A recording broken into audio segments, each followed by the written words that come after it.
If I were the devil, if I were the prince of darkness, I'd want to engulf the whole world in darkness, and I'd have a third of its real estate and 4/5 of its population, but I wouldn't be happy until I had seized the ripest apple on the tree, thee.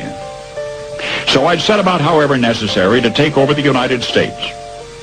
I'd subvert the churches first. I'd begin with a campaign of whispers. With the wisdom of a serpent, I would whisper to you as I whispered to Eve, do as you please.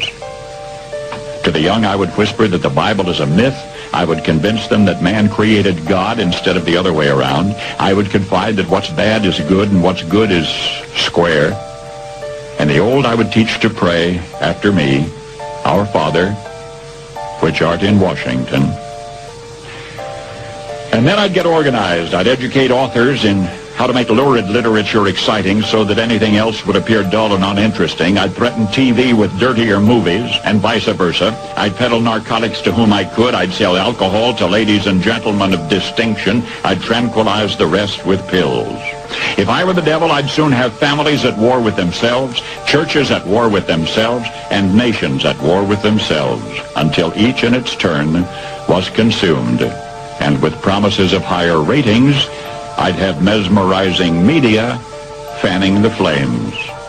If I were the devil, I would encourage schools to refine young intellects, but neglect to discipline emotions. Just let those run wild. Until before you knew it, you'd have to have drug-sniffing dogs and metal detectors at every schoolhouse door. Within a decade, I'd have prisons overflowing. I'd have judges promoting pornography. Soon I could evict God from the courthouse, then from the schoolhouse, and then from the houses of Congress. And in his own churches, I would substitute psychology for religion and deify science. I would lure priests and pastors into misusing boys and girls and church money. If I were the devil, I'd make the symbol of Easter an egg and the symbol of Christmas a bottle. If I were the devil, I'd take from those who have and give to those who wanted until I had killed the incentive of the ambitious. And what'll you bet? I couldn't get whole states to promote gambling as the way to get rich.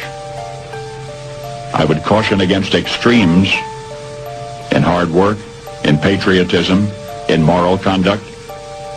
I would convince the young that marriage is old-fashioned, that swinging is more fun, that what you see on TV is the way to be. And thus I could undress you in public, and I could lure you into bed with diseases for which there is no cure. In other words, if I were the devil, I'd just keep right on doing what he's doing.